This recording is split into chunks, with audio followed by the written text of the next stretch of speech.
They had left me a review, and it was 2 stars, and it said out of 5, this class is not worth the $50. And when I received that feedback, I was kind of like, oh, at first. Right?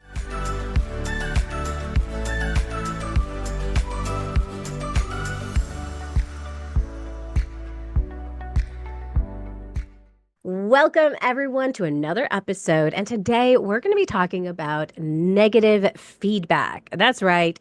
Here's the thing inside of our business, you're not only going to get negative feedback sometimes with the way that you teach, but sometimes when you're creating content to just even share about your business, you're going to get some negative feedback. So I have invited Michael Gibbon to join me. Michael has been on this podcast several times, and he's also spoken at many of the events that we have held inside of our community. He's spoken probably almost at every single impact that we've held. And Michael and I just go way back, and I'm so excited to bring him back onto the show again today. So thanks for joining us today, Michael. Thank you, Joanne, for having me. And hello, everybody. Great to be here. Awesome.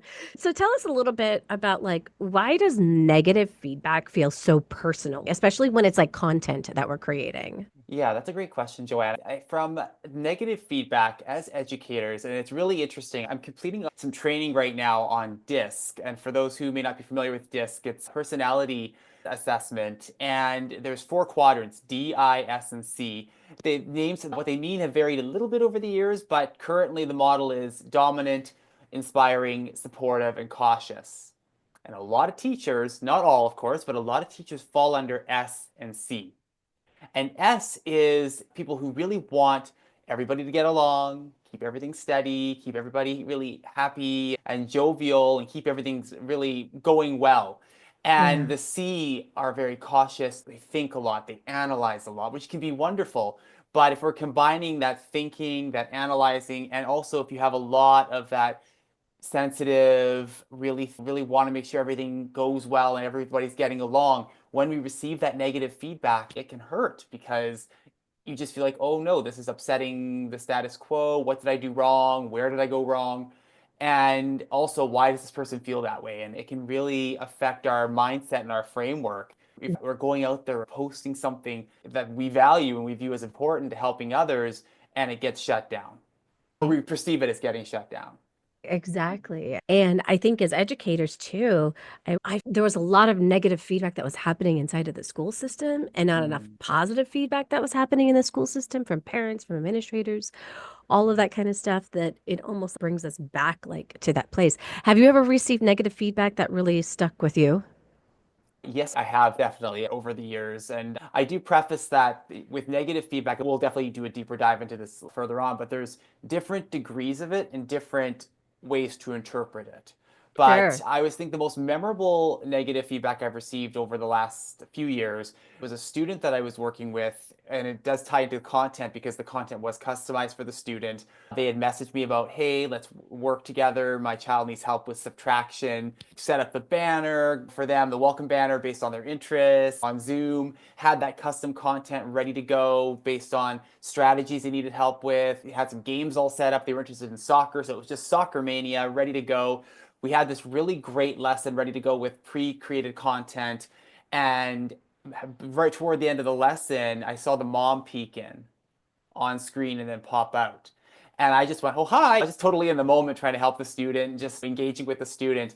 And lesson ended. I was like, thank you so much it was great meeting you and make it a great day. We logged out and I get a ping from the site. Before the session was even over, they had left me a review and it was 2 stars and it said out of 5, this class is not worth the $50. I was really expecting the content to be teaching tips and tricks, which we did do, but they said tips and tricks, and it should not have been something that was fun and questions and games. And that's not what it should have been about. And when I received that feedback, I was kind of like, oh, at first, Right? that you get that shock and whoa, what happened there? And it took me a moment to really take a second to let the shock start to die down a little bit. And I remember when it stuck with me, initially, I was like, well, what's this person's issue? What's their problem? What's this? What's that? But that's okay to feel that but you really don't want to externalize that. You want Right. to the person that left that review or to the community of families that you're working with. So when I received that, I went through really taking a moment to process, because for Mm. myself as well, I really like to process and reflect on things as well to make sure that I'm thinking, okay, what could I have done differently? I went back through their messaging, made sure, did I follow exactly what they asked me to do? And maybe what could I do differently? And what could have been done differently to be better? Yeah. So what I did is once I took a little bit of time and let that process, let it wear down, and get myself out of that emotional headspace and get into a more of a let's think this through and have a better dialogue with this family. I private messaged them and said, thank you so much for the session. Here's your daughter's certificate and some strategies we worked on for subtraction. And I'm really sorry that this session was not up to your expectations. What could I have done differently to make it a Yeah. stronger session for your daughter and for yourself as well? What could I have done better for you? So leaving that out there, they never responded, but at least you're putting it out there and you're leaving it Yep. on a note of professionalism and saying, okay, what could I have done better? And in the Yeah. public message, I just said, I'm sorry it wasn't the right fit, and I thank you for the opportunity, and I do wish you all the best. And if you leave it like that, other families are going to look at that review, or if it's content you're posting on social media, if they see a negative comment or a negative review or whatever, they're going to look at that and see how you Yeah. responded. And if you respond with defensiveness or you respond with, I'm sorry it wasn't the right fit, you should have known better. I've seen people write huge essays to reviews that are not great. And if we do that, that's going to be noticed by a parent more than even the 2 star. And they're going to be like, ooh, I don't know if I want to work with this person if they're that defensive and that passionate about Right. their work. So we Right. have to be able to separate ourselves from our work sometimes and say, okay, let's take on as much of an objective opinion as we can and keep that lens of we want to help this person still and we want to provide them with the best. And then over time, we take the time to reflect. And I recognize maybe what I need to do is not jump into game-based activities too soon. Maybe really Hmm. make sure during the assessment that it's more standard assessment style and then slowly pepper in a couple of games really near the end. And so I started Mm. doing that. It didn't affect anything, and everything's great and have shined on. But I took that feedback as what could I do better, and maybe I need to adapt my lessons a little more and my assessments to be a little bit different to recognize the tone and the needs of the student and the family. So it was a learning lesson for myself. Yeah, I love that. I love how you use that as a learning opportunity for you and seeing how there are definitely going to be some people that you can't always make happy. They're Absolutely. always going to find something wrong with someone. But what I love that you did is that you took a look at what is the expectation that people have when they're getting this free assessment, and am I fulfilling that, and how Mhm. can I make changes so that people take me more seriously with the tutoring that I have? What I'm also hearing you say is that you almost separated you, Michael Gibbon, from the service that you provide in your tutoring.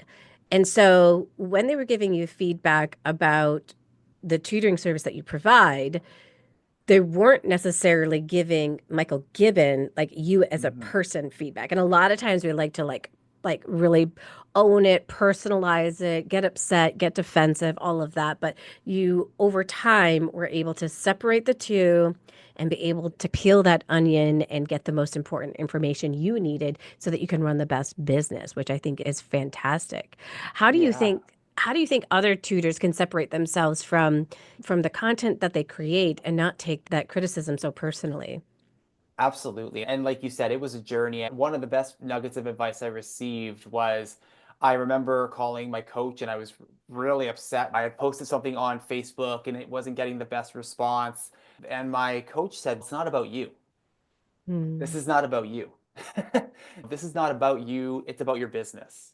Yeah. What can you do to improve that and make the content more engaging and really resonate with your audience better for next time? And that really was powerful advice. And initially, I was not happy to hear it's not about you because I was like, but it is. I'm making the content. I'm putting all this effort and time into creating stuff. And then I got people giving mostly positive, but I'm getting those couple bits of negative feedback. That's not right. Everyone's going to have their own opinion on it.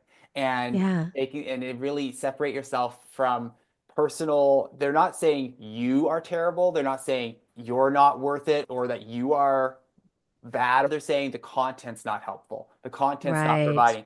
So what can you now, as a business owner, you could always spin it as, well, thank you for that feedback. What do you want to learn more about?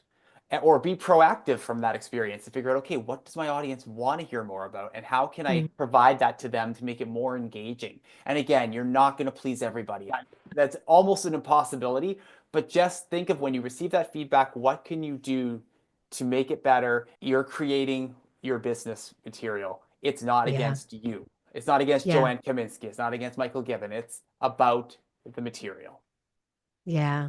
And it's interesting because people say they actually believe if you have a 4.7 stars or a 4.9 stars Mhm. more than they believe 5 stars because of that exact reason. Because they're like, you can't please absolutely everybody, right? So we as tutors, we all want those 5 star reviews, but that might not necessarily be what we get. And actually, people are going to respect us more by actually not necessarily having. Now, I'm not saying don't go after 5 star reviews because clearly we want 5 star reviews, but just know in your heart of hearts that people will look at that. They will, it just makes it more believable about your service. True. Mhm. And if I may add really Yeah. quickly on that with the 5 star reviews, because I was in that boat where I was like, I have to get 5 star reviews. If I don't get 5 star reviews, this was years ago. I was like, I need to get 5 star reviews. If I don't get 5 star reviews, I'm not good enough. I'm not doing good Yeah. enough.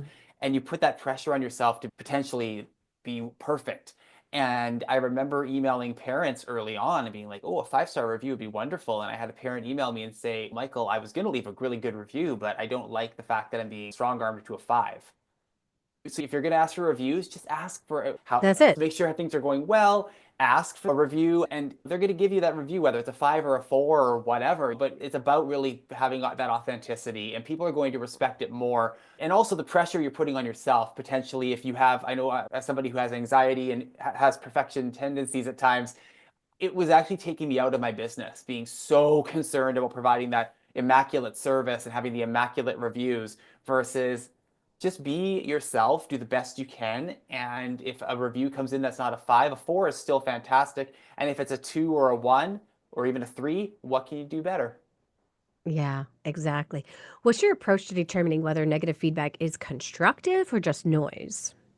Yeah, so that is definitely quite a range there for that one. That's a great question, Joanne. For feedback, whenever I've received any sort of constructive or critical feedback over the years in career, just in general, and even with content I've posted or teaching, I immediately go to, okay, first of all, is this a personal attack or is it something where people are thinking about how to help me grow as a business owner, or issues that they are having that are because of the business or maybe something I'm doing within the business, whatever that might be. So that's the first thing I do to determine. If it's noise, I view noise. I remember I had a parent one time call and just started cursing me out because the tutor was 5 minutes late because there had been a traffic accident on the freeway. They had called to apologize. They had done all the things they could do in the Hmm. situation. And the parent called and just started swearing. What a terrible bleeping, but just awful stuff. And that was just noise. And I de escalated, and then we no longer worked with that family, but we de escalated the situation. That's just noise because that's not something where you can grow from necessarily outside of just leadership skills, but you can't really grow that relationship. But if you're Hmm. receiving constructive feedback, it's okay. Maybe they're not happy with us, the way you're doing something, or maybe the content you're posting is not getting a great reception, or maybe no reception, or maybe there's something going on in your tutoring business that there's maybe a decline in students or an overturn of tutors, and the tutors are saying they're concerned about something.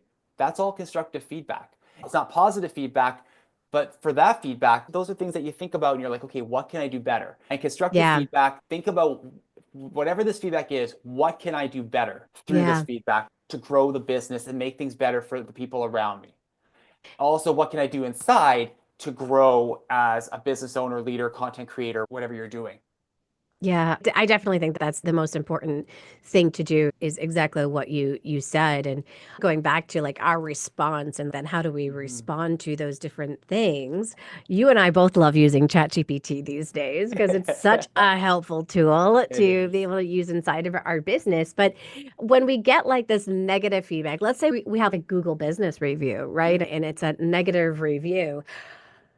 How could we use ChatGPT to craft a professional and constructive response to them? Yeah, I love that. And yes, we are both definitely on the Chat GPT hype. It's great. And AI tools can be amazing, but use it to be efficient in your business, but don't lose who you are. ChatGPT Exactly. is going to provide a great response most of the time. However, where's you in Right. that? For example, if somebody leaves you negative feedback, you could go to ChatGPT or other AI device and be like, please type a response that is warm, professional, and supportive. Great. They Yes. put together a message. Now take that message, go into Grammarly or wherever you're going, tweak it to make it you. Because everybody's got a different personality, a different approach. Tweak it for you and also tweak it about that family a little bit too. Not too much, so that it's personalized, it's customized, but it's not giving too much information about the family out there on a Google My Business. Just little tweaks and then post it out there. If it's just Chat GPT, I'm sure you've seen it too, Joanne, and others who are watching this. You'll go on some reviews. If I'm going to a restaurant, I go and check reviews, and people who give 5 or 3 or 1, it's the same generic response every time. Thank you for supporting our business, or thank you, but the 3 stars, what could we do better? 1 star, I'm sorry you're not happy with the service of this company. That is so dry and so robotic. And if anything, you lose the respect of other people that are working for you or other families that are with you or this family that left that review if you give a form response. Customize it. Yeah. Use it to be Yeah, efficient. yeah. Here's something that, you know what? We can't help sometimes feeling the feelings we have, right? And we shouldn't like stuff them down. But No, again, we shouldn't do a rant inside of our Google business profile, right? Like in the response to right. that. So here's what I suggest as well that people could try. Put down what you really want to say to this person inside of ChatGPT. And here's what you say. I would Here is a review that I just got on Google My Business. Here's what I would really like to say, but I would like you to clean this up into a professional manner that sounds friendly and helpful. And you write down every stinking thing you really want to say and you just be done with it. You push enter, and then out comes this incredibly nice response, but it's still personalized because it's still taking that information that you have said right on inside of there. And this solves two problems. It solves the problem of you not saying something you really don't want to say inside of that response, and it allows you to just let go of those Yeah. negative feelings that you are specifically having towards that specific one. And it can just be a fun activity for you to do. And if you don't like the response that ChatGPT gives, you can always edit it, change it, or throw it away. It's totally up to you what you decide to Yeah. do.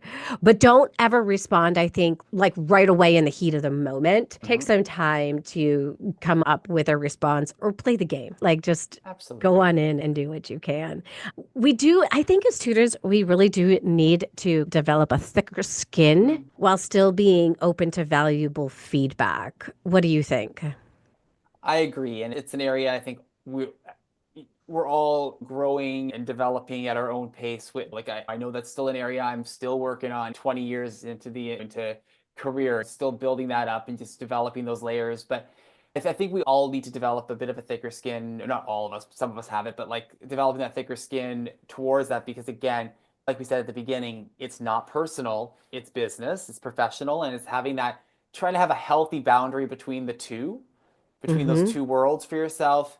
And I think as well, and this is something I thought of framing it this morning with apply your cry to developing your thicker skin. So I was thinking how to just make this succinct. And it's so the C is really to calm down, collect yourself. Because if we're Mm-hmm. getting that feedback, like we said earlier, where you're in that emotional state, it is healthy. If you want to have a bit of a cry, you want to call a friend, you want to vent, you want to whatever, deep breathing, meditate, whatever you need to do to get yourself down off the emotional height, because if you're in that high and you respond to somebody or you adjust your content in that emotional high or respond to somebody's feedback on social whatever, that's going to be the worst possible time. I know I did that early on in my tutoring business. Whenever I would receive something that was concerning, I would immediately jump on it because I thought, oh, if I jump on it, or I would take a phone call right away.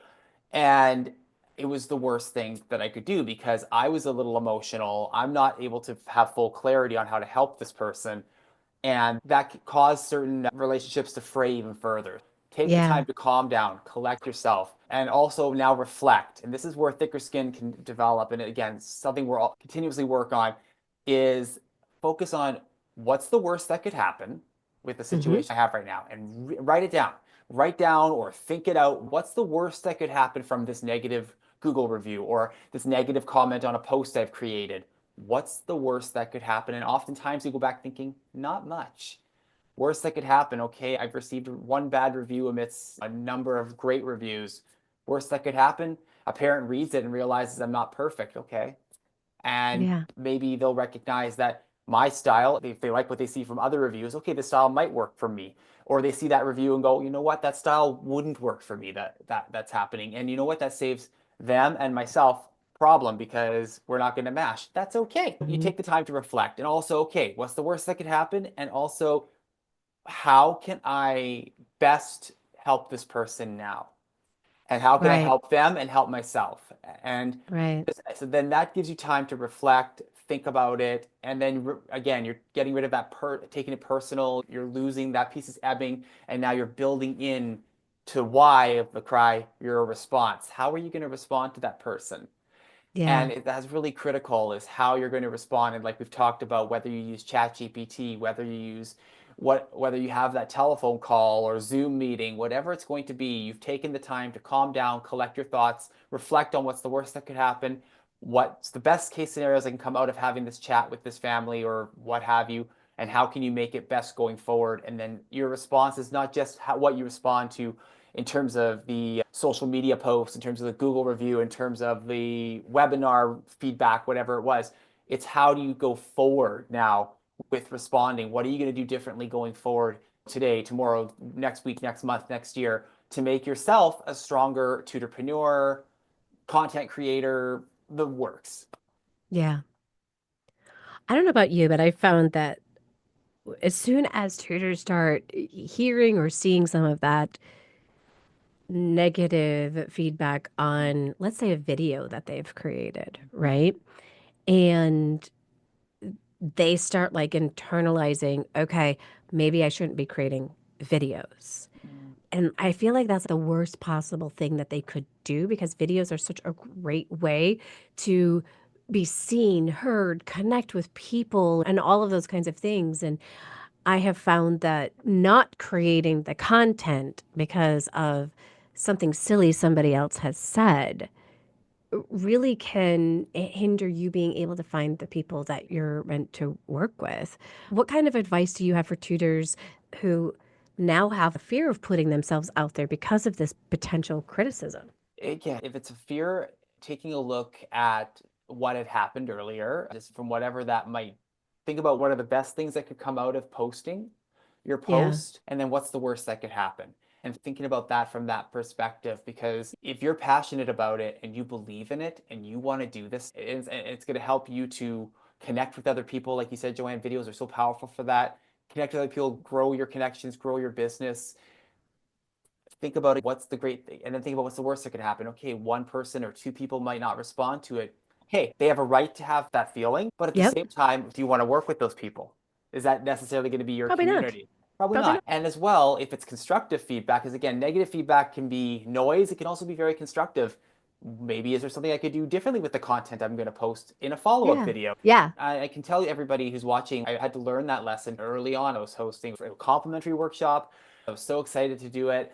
And I put it out there on social media. I had several really positive posts, and I had one parent say, you're just trying to recruit parents for your tutoring business. If you actually wanted to give it to us for free, you'd post it here and now. And I remember getting that feedback. My emotions kicked in, and I immediately deleted it off Facebook. I was like, okay, I'm not posting again. That didn't work. People think I'm a scam artist. I'm done.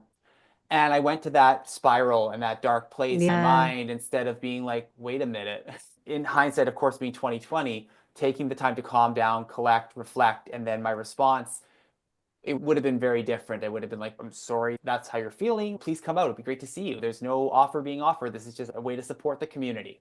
However you respond to it, but just having that knee-jerk reaction it can really hurt us. So really take the time to Yeah, think. yeah. And also think about what is the real cost of Mhm. invisibility? Yeah, yeah. What is the real cost that we're having to deal with when we allow those people who have their opinions for whatever reason, they don't realize they're talking to real people. They really think that they are just, I don't know how they think that comment is adding value to anybody, but for whatever reason, we don't know if they were in a bad mood that day, if they got let go from their job. Like, we don't know what their circumstances are. And the only thing I honestly will do for those people is I will just pray for them. I may still take it personally. And I'm not saying that you're going to just automatically stop taking things personally, because there are just times where it just hits you. Like today was the day it hit you. And it happens to absolutely everybody. But here's the cool thing: when you're getting negative feedback, that means you're getting seen, right? And so just remember that being seen means that you're going to get positive and negative feedback. And the more that you post, the more times you're going to get exposed sometimes to some of that negative feedback. And we just have to realize, how can I use this information to grow, or be able to identify, is this just noise? And I think that's really the big piece of it. We need to turn these criticisms into opportunities. So, how can business owners use the feedback, even negative, to refine their messaging and attract that right audience? Oh, absolutely. And I do love what you said as well about when we're about invisibility versus being seen. And as well, obviously, none of us are robots. We can't shut down our emotions and go, okay, I got to calm down and reflect. And you're going to feel what you're going to feel in that moment. And so, that's okay to be authentic and vulnerable in that moment. And what we can do now to refine our messaging, we don't necessarily need to completely change what we're doing, but just think of, okay, what could I tweak? What could I adjust? For example, if there's for social media, if you're posting something on there about type PDF to get your free PDF for math anxiety, for example, and most parents are typing in math, they're excited, and one parent says, "Oh, what are you trying to do? What's this? Why can't you just post it here?" Just be like, oh, for the next message that you do, instead of having that, it could even be for those who are interested. Here's the first part of it. Here's the preview, or what's the word I'm looking for? The not the abstract, but the like it's a preview of the first couple pages or something. Oh, sure, sure. I've gone blank on what it's called, but you That's know what I okay. mean. That's okay. First couple pages of something, and then if people love it, it's, oh, and if you'd like the rest of it, just reach out to me and happy to help you with that. Yeah. You could even just little tweaks like that, and at that point, they can't really be like you're posting something for the community. So, yeah, Right. just think of Well, different ways to test it. And also, marketing is rarely going to be a 100% slam dunk perfect every time. You're going to have mixed messages, yeah, and that if anything, that's a good sign if you're getting some form of mixed feedback, because that means people have opinions about it. And if they have opinions about it, they're going to want to know more about it. exactly. And it's part of a marketing tactic too. There are reasons why we do certain things. Maybe we're collecting email addresses so that we can grow our business, right?